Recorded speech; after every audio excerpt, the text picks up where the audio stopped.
Perkenalkan, nama saya Konstantinus Tuba, biasa dipanggil Kons. Saya mahasiswa semester 6, Fakultas Keguruan dan Ilmu Pendidikan, Program Studi Penjaskesrek, Universitas Nusa Tenggara Kupang.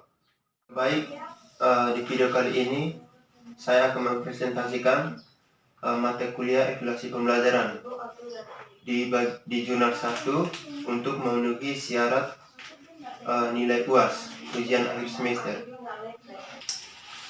Oke, baik. Tadi ada perkenalan singkat dari saya. Sekarang kita langsung masuk di materi kita.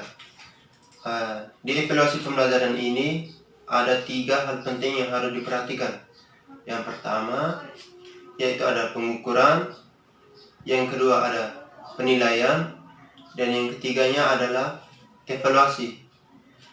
Kita lihat yang pertama, yaitu pengukuran. Pengertian pengukuran ini ada pendapat dari beberapa ahli. Di sini saya akan membahas menurut 2 ahli, yaitu 2 ahli. Yang pertama ada menurut Brownlow.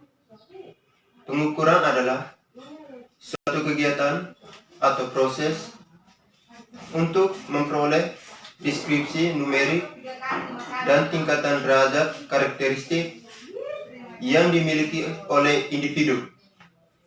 Itu adalah pendapat menurut Brownlow tahun 1985. Dan yang kedua ada menurut Sutrisno Hadi 1987. Pengukuran adalah satu kegiatan yang ditunjukkan untuk mengidentifikasi besar kecilnya suatu objek. Setelah pendapat dari kedua ahli tersebut, di sini dapat kita simpulkan bahwa pengukuran adalah suatu proses yang dilakukan secara sistematis untuk memperoleh besar kuantitatif dari suatu objek tertentu dengan menggunakan alat ukur yang baku.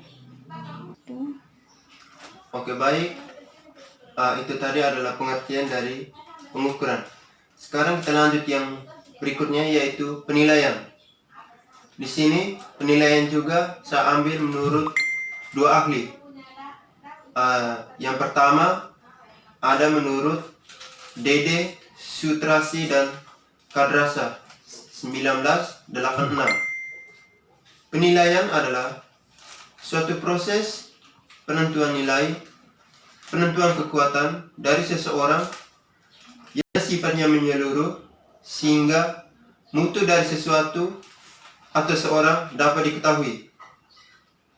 Yang kedua, menurut Dirjen Depak 1992. Penilaian adalah suatu usaha untuk mengumpulkan sebagai informasi secara berkesinambungan dan menyeluruh tentang proses dan hasil belajar yang telah dicapai oleh siswa melalui kegiatan belajar mengajar yang ditetapkan sehingga dapat dijadikan dasar untuk menentukan langkah selanjutnya. Dari pendapat kedua ahli di atas dapat disimpulkan bahwa penilaian merupakan serangkaian kegiatan untuk memperoleh, menganalisis, dan menafsirkan data tentang proses dan hasil belajar yang dilaksanakan secara sistematis dan berkesinambungan sehingga menjadi informasi yang bermakna dalam pengambilan keputusan. Oke, baik. Kita lanjut poin berikutnya, yang ketiga, yaitu evaluasi. Di sini evaluasi juga saya ambil menurut 2 ahli. Yang pertama ada menurut Harrison, yang kedua menurut Dede Sutarsi dan Kadrasa. Kita lihat menurut Harrison 1983. Evaluasi merupakan suatu proses yang dirancang untuk menetapkan apakah siswa mencapai tujuan instruksional dengan cara membandingkan tingkah laku siswa dengan standar tingkah laku yang sudah dispesifikasikan dalam TIU dan TIK.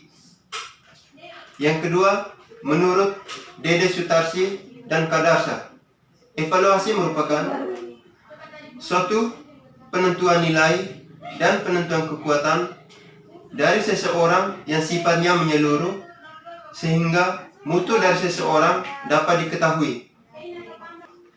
Dari pendapat kedua ahli di atas dapat disimpulkan bahwa evaluasi merupakan suatu proses yang dirancang secara sistematis dan terencana dalam rangka untuk membuat alternatif keputusan atas dasar pengukuran dan penilaian yang telah dilakukan sebelumnya. Di bagian berikutnya, kita akan belajar apa itu mengukur, menilai, dan mengevaluasi. Yang pertama, apa itu mengukur? Mengukur adalah membandingkan sesuatu dengan suatu ukuran tertentu atau standar ukuran tertentu. Yang berikut unsur-unsur dalam pengukuran. Yang pertama, ada objek yang diukur. Yang kedua, ada tujuan pengukuran. Yang ketiga, ada alat ukur. Yang keempat, terjadi proses pengukuran. Yang kelima, ada hasil pengukuran. Dan yang keenam, memiliki satuan pengukuran. Yang berikutnya, apa itu menilai? Menilai merupakan mengambil suatu keputusan yang bersifat kualitatif terhadap sesuatu setelah membandingkan sesuatu dengan yang lain atau dengan sesuatu ukuran tertentu. Unsur-unsur pokok dalam penilaian. Yang pertama, ada proses pengukuran dengan standar yang ada. Yang kedua, ada standar yang dijadikan pembanding. Yang ketiga, terjadi proses perbandingan dengan hasil. Yang keempat, ada hasil penilaian yang bersifat kualitatif. Sekarang kita lihat apa itu mengevaluasi. Mengevaluasi yaitu kegiatan yang merupakan tindak lanjut dari proses pengukuran dan penilaian sebelumnya. Yang berikutnya, mengapa perlunya penilaian? Penilaian ini sangat penting, yaitu bagi siswa, bagi guru, dan juga bagi sekolah. Bagi siswa, penilaian yaitu memberikan informasi sejauh mana siswa menguasai bahan pelajaran yang diberikan guru, sehingga dengan informasi tersebut dapat mengambil langkah-langkah yang sesuai. Penilaian memiliki makna bagi siswa, sehingga siswa dapat mengetahui hasil yang memuaskan dan juga ada hasil yang tidak memuaskan. Itu adalah penilaian bagi siswa. Yang berikut kita lihat penilaian bagi guru. Di sini ada 3 penilaian bagi guru. Yang pertama, keadaan materi pembelajaran. Yang kedua, keadaan metode pembelajaran. Dan yang ketiga, keadaan siswa. Kita lihat yang pertama, keadaan materi pembelajaran. Hasil penilaian memberikan gambaran tentang daya serap siswa terhadap materi yang diberikan guru. Dan yang kedua, keadaan metode pembelajaran, yaitu hasil penilaian menunjukkan sesuai tidaknya metode yang digunakan. Yang ketiga, keadaan siswa. Hasil penilaian memberikan informasi kepada guru kemajuan belajar tiap siswa berikut, letak kesulitan belajar yang dialami siswa, seperti perbaikan dan pengayaan belajar. Dan yang berikut kita lihat manfaat penilaian bagi sekolah. Yang pertama, lingkungan belajar. Yang kedua, kurikulum sekolah. Dan yang ketiga, standar mutu sekolah. Ada 3 hal yang harus dinilai. Yang pertama, ada pengetahuan atau kognitif. Yang kedua, ada keterampilan atau psikomotorik. Dan yang ketiga, ada sikap atau afektif. Terus, bagaimana cara seorang guru menilai? Yang pertama, guru itu menilai melalui pengamatan. Yang kedua, pertanyaan secara lisan. Yang ketiga, pertanyaan secara tertulis. Yang keempat, melalui tugas.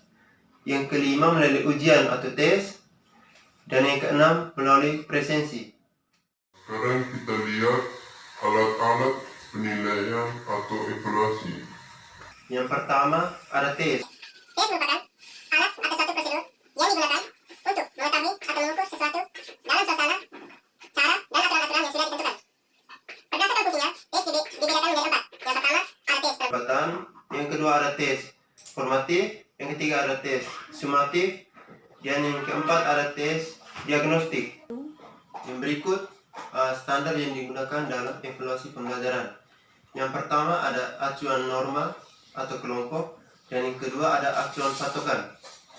Acuan norma atau kelompok yaitu penilaian yang dilakukan dengan mengacu pada norma kelompok. Sedangkan acuan patokan yaitu penilaian yang mengacu pada suatu kriteria pencapaian tujuan yang telah ditetapkan. Tes berdasarkan bentuk. Ada dua. Yang pertama, tes tertulis dan tes lisan. Tes tertulis dibagi lagi menjadi dua. Yang pertama ada tes esai dan yang kedua tes objektif. Tes esai yaitu tes yang berbentuk pertanyaan tulis yang jawabannya merupakan karangan atau kalimat yang panjang. Sedangkan tes objektif yaitu tes yang berbentuk pertanyaan tulis yang dibuat sedemikian rupa sehingga hasil tes tersebut dapat dinilai secara objektif oleh siapapun yang menghasilkan skor yang sama. Dalam evaluasi pembelajaran, kita kenal dengan yang namanya non-tes. Non-tes ini dibagi lagi ada beberapa bagian, yaitu seperti skala bertingkat, kuesioner, daftar cocok atau checklist, wawancara atau interview, pengamatan atau observasi, dan yang terakhir yaitu riwayat hidup. Baik, demikianlah video hasil presentasi dari saya. Semoga bermanfaat untuk kita semua. Atas perhatiannya saya ucapkan limpah terima kasih. Tuhan memberkati.